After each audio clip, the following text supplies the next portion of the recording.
Let us talk about agricultural marketing and economics. Producing crops and animals is only half the work. Farmers must also sell their products. Understanding marketing and economics helps farmers get better prices and higher profits. This is Topic 9.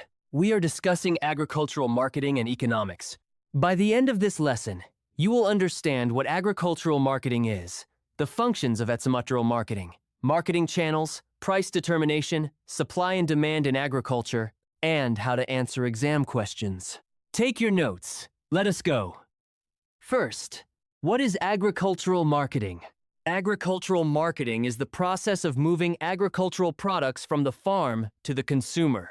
It includes all activities involved in getting the product to the buyer. These activities include assembling, grading, storage, transportation, processing, and selling.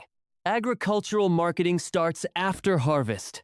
It ends when the product reaches the final consumer. Good marketing ensures that farmers get fair prices. It also ensures that consumers get quality products at reasonable prices.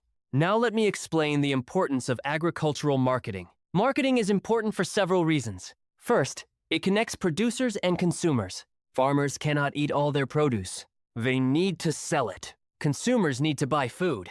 Marketing brings them together. Second, it adds value. Processing, packaging, and branding make products more valuable. A bag of maize is worth less than maize flour in a package. Third, it creates jobs. Marketing employs many people. Transporters, wholesalers, retailers, processors, and advertisers all work in marketing. Fourth, it encourages production. When farmers know they can sell their products, they produce more. Marketing provides an incentive to produce. Fifth, it stabilizes prices. Good storage reduces price fluctuations. When there is a glut, farmers can store products and sell later when prices are higher. Sixth, it provides information. Marketing gives farmers information about what consumers want. They can adjust their production accordingly. Now, let me explain the functions of agricultural marketing. These are the activities that make marketing work. The first function is assembling. Assembling is gathering products from many small farmers into larger lots. A middleman collects produce from different farms. This makes it easier to transport and sell. The second function is grading and standardization. Grading is sorting products by quality.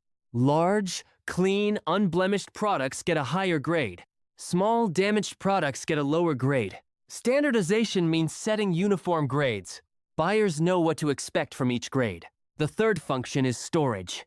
Storage is keeping products from the time of harvest until they are sold. Good storage prevents spoilage. It allows farmers to sell when prices are high. Storage facilities include silos, barns, cold rooms, and warehouses. The fourth function is transportation. Transportation moves products from the farm to the market. It includes trucks, trains, ships, and even bicycles and headloads. Good transportation reduces spoilage and expands the market. The fifth function is processing. Processing changes raw farm products into forms that are more useful or valuable. Maize is processed into flour. Cassava is processed into gari. Palm fruit is processed into palm oil. Processing extends the shelf life of products. The sixth function is packaging. Packaging protects products during transport and storage. It also provides information to consumers. Good packaging attracts buyers. The seventh function is selling. Selling is the final exchange of product for money. It includes advertising, negotiating, and completing the transaction. Now let me explain marketing channels. A marketing channel is the path that a product takes from the producer to the consumer. Each person or business in the channel is called a middleman or intermediary.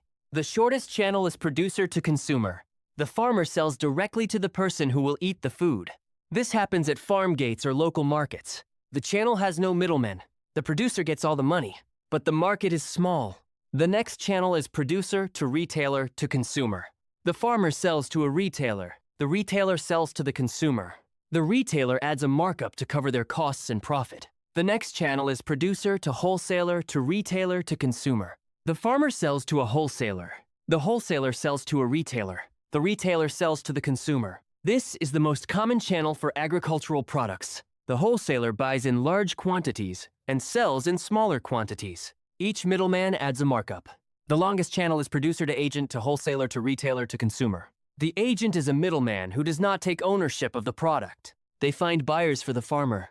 They earn a commission. The choice of channel depends on the product, the quantity, the distance to market, and the available facilities. Perishable products like vegetables need short channels. They must reach consumers quickly. Durable products like grains can use longer channels. Now let me explain price determination. Price is the amount of money that buyers pay for a product. In a free market, price is determined by supply and demand. Supply is the quantity of a product that sellers are willing and able to sell at different prices. Demand is the quantity that buyers are willing and able to buy at different prices.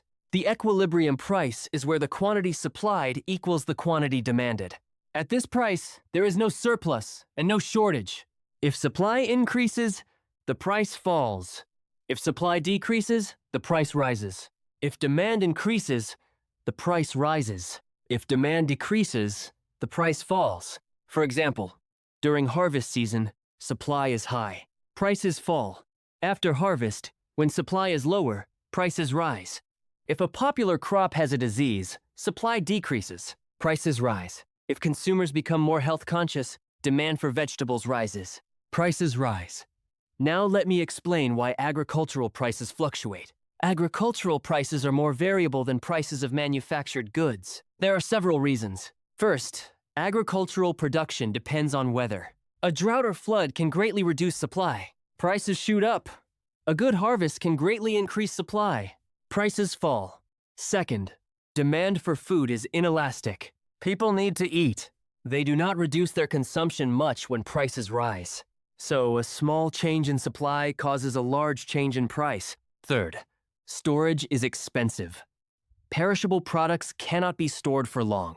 Farmers must sell them quickly, even at low prices. Fourth, many small farmers produce the same product. They cannot control supply. Each farmer acts alone. When everyone produces more, prices fall. When everyone produces less, prices rise. Fifth, agricultural production takes time. Farmers decide what to plant based on last year's prices. If prices were high, many farmers plant that crop. Supply increases and prices fall. This is called the cobweb phenomenon. Now let me explain the role of government in agricultural marketing. Governments intervene in agricultural markets for several reasons: to stabilize prices, to protect farmers from low prices, to protect consumers from high prices, and to ensure food security. Governments use several tools. Price supports set a minimum price for certain products. If the market price falls below the support price, the government buys the product. This protects farmers. Price ceilings set a maximum price for certain products. This protects consumers. Governments also provide subsidies. A subsidy is money given to farmers to reduce their costs. This encourages production. Governments also control imports and exports. They may ban imports to protect local farmers. They may ban exports to keep food cheap for local consumers. Governments also provide marketing boards. A marketing board is a government agency that controls the marketing of a specific product. It sets prices, buys the product, and sells it.